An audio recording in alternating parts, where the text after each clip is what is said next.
வணக்கம் மகரே, நான் உங்க பாண்டா. சாரி மக்களே, வீடியோ போட லேட் ஆயிடுச்சு. இப்ப நம்ம குலு மணாலி பக்கத்துல இருக்கோம்.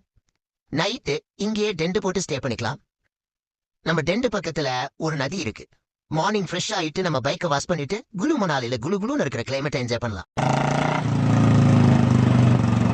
பாருங்க மக்களே, சொர்க்கத்துக்கு இன்னும் 180 கிலோமீட்டர் தான் இருக்கு. இப்ப நம்ம மணாலி ரீச் பண்ணியாச்சு. இந்த ஊரோட அழகா சொல்ல வார்த்தையே இல்ல. மணாலிலயும் நம்ம ஃபேன்ஸ் இருக்கிறது சந்தோஷமா இருக்கு. ரொம்ப பசிக்குதேங்க. சூடா ஒரு டீ போட்டுட்டு இந்த ஊர்ல ஃபேமஸா நூடுல்ஸ் சாப்பிட்டு ஒரு ஸ்னோல விளையாட போறேன். இந்த பயணம் எனக்கு ஒவ்வொரு நிமிஷத்தையும் ரசிக்கணும், நம்ம வாழ்க்கையை அன்போட வாழணும் அப்படின்னு அந்த உணர்வை தந்தது. சொர்க்கங்க. வாழ்க்கையை வெல்லணும்னா ஒரு முறை லடாக்குக்கு செல்லணும்.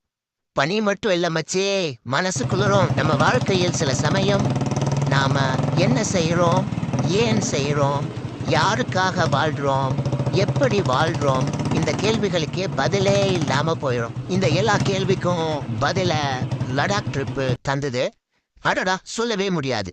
பங்காங்கேரி, நீளமான தண்ணி, அதுவும் கண்ணாடி மாதிரி, காலை வச்சா உறைஞ்சு போற மாதிரி இருக்கு. மேல நீளமான வானம், சுச்சியும் பனிமலையா இருந்துச்சு. இப்ப சொல்றேன், ஒரு கனவு நிஜமான அந்த நேரம் தான் இது.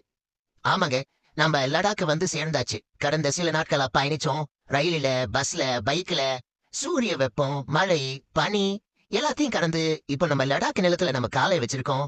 இங்க இருக்கிற குழந்தைகள் எல்லாரும் ரொம்ப கியூட். நம்ம பாதையில யாராவது சந்தோஷமா இருந்தாங்கன்னா அந்த சந்தோஷத்துல நம்ம ஒரு சின்ன பங்கு எடுத்துக்கணும் இல்லையா? அதனாலதான் சின்ன சின்ன சாக்லேட் எடுத்துட்டு வந்தேன்.